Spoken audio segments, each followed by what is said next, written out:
A public outcry is mounting in the Mexican capital and across this nation.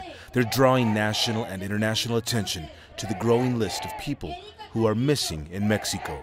Mexico's federal government now says more than 27,000 people have disappeared since late 2006, when the previous government of President Felipe Calderón began cracking down on drug trafficking organizations. But the Calderón government never officially acknowledged that disappearances were widespread. A non-profit Mexico City think tank has calculated that the number of missing people in Mexico could be as high as 300,000. Toward the end of the Calderón administration, northern Nuevo León state became a battleground for the Zetas and Gulf cartels. Like other conflict zones in Mexico, soldiers, federal police, and Navy officials were sent to the state capital, Monterrey. It began appearing on the list of Mexico's most violent cities. Some argue the presence of official security forces has only made things worse. In Mexico, police at all levels have been caught working directly with criminal organizations. The Calderón administration and President Vicente Fox before him began relying on Army and naval officers who were thought to be more trustworthy to do police work. Luz Maria Duran's son, Israel, went missing in 2010. He was attending to the family's gardening business. One day after work, he went to a bar with a friend. Later, her other son saw local police take them away. Vio que su hermano iba siendo perseguido por una patrulla de tránsito. Mi hijo menor fue tras ellos y al darles alcance vio cómo el tránsito estaba esposando a mi hijo y lo estaban echando a una camioneta particular. She has not heard from her son since. Her own investigation indicates the police who detained him likely handed him over to the Zetas cartel. Police have a suspect's name, but refuse to investigate. Pues se me hace imposible. Se me hace que no quieren dar con el paradero de mi hijo. Y hay otro supuesto delincuente que ya tengo 4 meses con el nombre y la fotografía, pero tampoco han hecho nada por encontrar a este sujeto. Human Rights Watch sent its own investigators to Mexico to look into incidents like this. They documented 149 cases showing that government security forces were responsible for forced disappearances. If you ask me, what is the total number? Nobody really knows. We know for sure that is at the level of thousands and thousands of cases of individuals who were either disappeared by security forces or disappeared by cartels. A local human rights advocate says during the last years of the Calderón administration, from 2009 to 2012, her organization documented 900 cases of disappearances in Nuevo León state. De este total de casi 900 personas desaparecidas, el 30% de ellas las consideramos desapariciones forzadas. Es decir, que quiere decir que hay la presencia, la complicidad o la anuencia de algún servidor público involucrado. This grieving mother's belief that the authorities themselves are behind her son's disappearance only deepens her anguish. Yo batallé bastante para que mi caso se volviera a abrir. Era una desesperación de día y de noche. ¿A quién recurrir para que me ayudaran a investigar el caso de mi hijo? Que era obvio que las autoridades se lo llevaron. Along with the problems of drug violence and rising economic inequality, President Enrique Peña Nieto has also inherited the complex problem of Mexico's disappeared. Numerous cases of corrupt police in the pay of cartels have been documented. Prosecutor surveillance videos from 2012 show city police entering a hotel in western Mexico and kidnapping 3 men.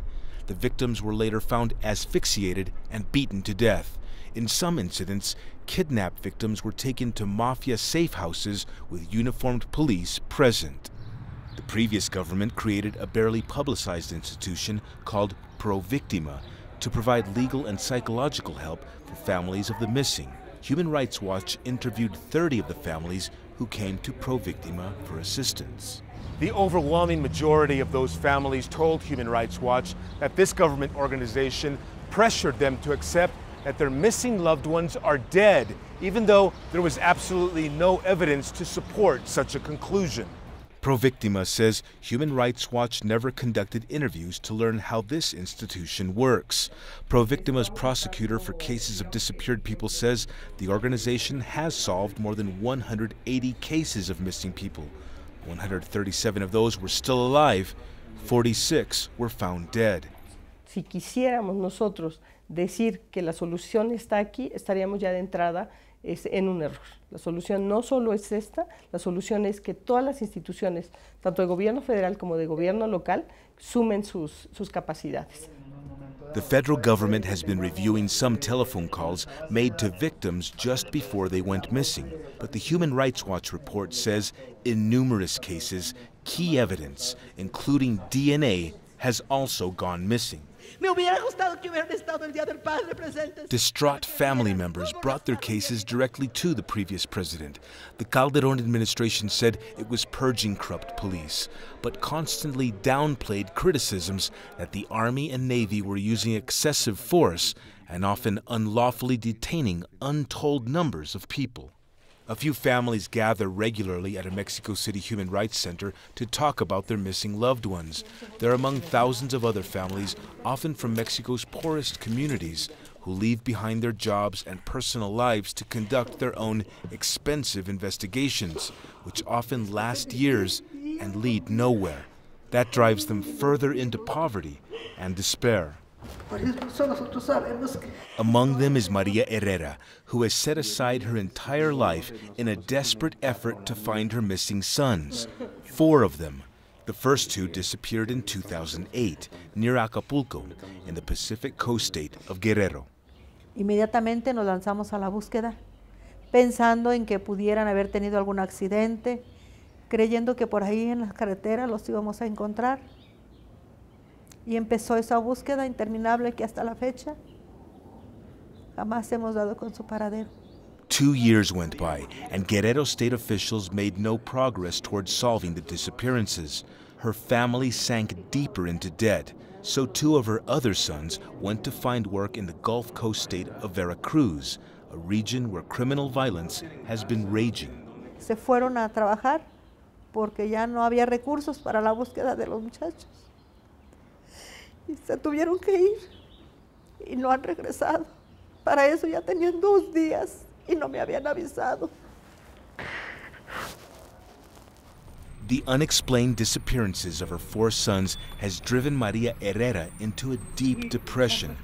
Friends in Mexico City now help her and her son with temporary housing as their efforts to find their family members continue.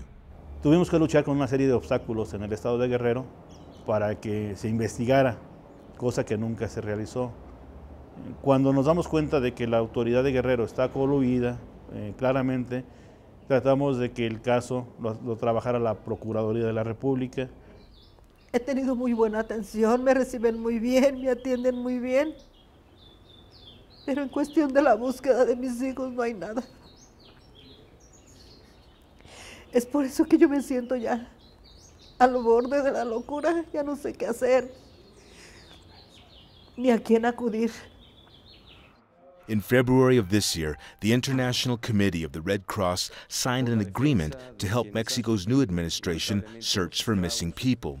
Their spokesman in Mexico credits Enrique Peña Nieto's government for beginning to recognize the problem publicly. If you start recognizing that you have a problem, I think it's a good way to resolve it. So for us, it has been reflected immediately with, I think, a very strong relation with the government. And I think that the signing of the agreement last month is also the demonstration of strong political will from the government. Optimism is returning as the incoming government starts to show interest in finding their loved ones. But some wonder if there's a real political will to bring these cases to justice.